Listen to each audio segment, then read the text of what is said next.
జై శ్రీరామ్. గృహప్రవేశం గృహం ఏ స్థితిలో ఉన్నప్పుడు చేసుకోవాలి అంటే, గృహ నిర్మాణం పూర్తయిన తర్వాత గృహప్రవేశం చేసుకోవాలి. కొంతమంది మంచి రోజులు లేవని, లేదా హడావిడిగా బండలు వేయకముందు, తలుపులు పెట్టకముందు, పెయింట్లు వేయకముందు ముందుగానే గృహప్రవేశం చేసుకుంటారు. అలా చేసుకోవడం తప్పు. గృహం మొత్తం పూర్తయిపోయిన తర్వాత ఇక వారం రోజుల్లో ఇంట్లోకి వెళ్తాము అనుకున్నప్పుడు గృహప్రవేశం చేసుకోవాలి. ఎందుకంటే మనం గృహప్రవేశం చేసుకున్నప్పుడు మన ఇష్టదేవతల్ని, కులదేవతల్ని, దేవతలందరినీ ఆవాహనం చేసుకుంటాం. తర్వాత వాస్తు పురుషుడు గృహంలోకి ఆవాహనం అవుతాడు.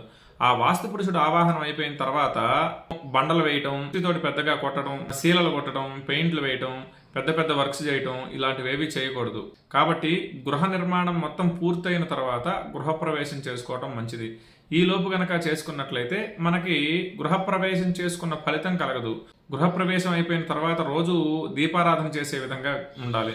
అలా కొద్ది రోజులు దీపారాధన చేయలేదు అంటే మరలా గృహప్రవేశం చేసుకోవాలి. ఆ ఇంట్లోకి నెగిటివ్ ఎనర్జీ అనేది వస్తుంది.